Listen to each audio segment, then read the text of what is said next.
à ce débat.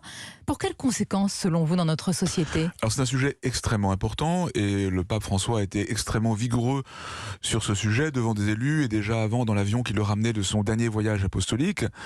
Nous-mêmes, comme évêques français, nous avons pris position dans les colonnes du Monde notamment en prenant position pour une aide active à vivre.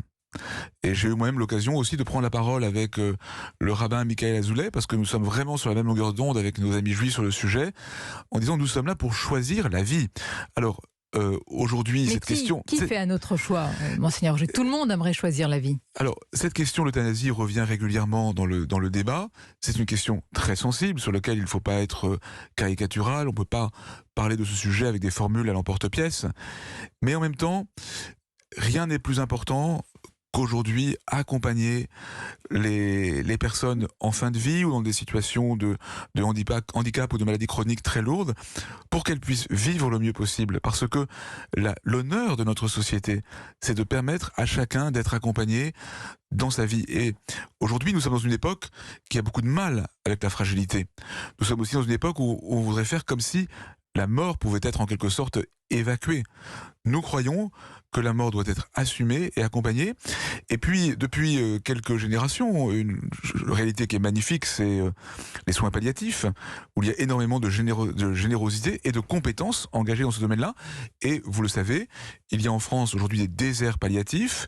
La loi il y a des déserts palliatifs. Il y en a beaucoup. Vous les avez en tout cas, peut-être pas dénombrés, mais vous êtes allé au devant justement de ces déserts. La Société savante des soins palliatifs, la SFAP, a dit plusieurs fois qu'il y avait 26 départements sans service de soins palliatifs suffisant. Donc la loi ne peut pas s'appliquer dans ces zones-là. La loi Claes-Leonetti. Moi je suis frappé, en étant beaucoup à l'écoute des soignants, de voir que beaucoup le disent.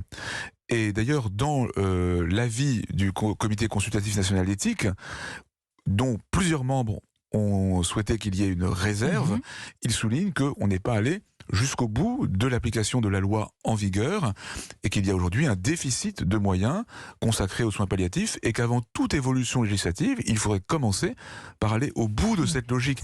Et cette logique des soins palliatifs, c'est une logique vraiment d'humanité. C'est vraiment une logique on va en parler, mais ça veut dire, Monseigneur Auger, qu'il faut, comme l'a dit d'ailleurs la semaine passée, ici même à ce micro, le grand rabbin de France, Haïm Corsia, s'en tenir à la loi, rien que la loi, et commencer à l'appliquer. Alors, poursuivre de l'appliquer, bien sûr. Et moi, je suis sur ce sujet très sensible à ce que disent les différentes sociétés savantes de soignants, de médecins, également pas mal de médecins eux-mêmes. Je pense aussi au président de l'Ordre des médecins en France. Il y a aujourd'hui beaucoup à faire pour un mieux mourir en France qui passe par l'accompagnement, par les soins palliatifs notamment. Qu'est-ce que vous répondez à ceux qui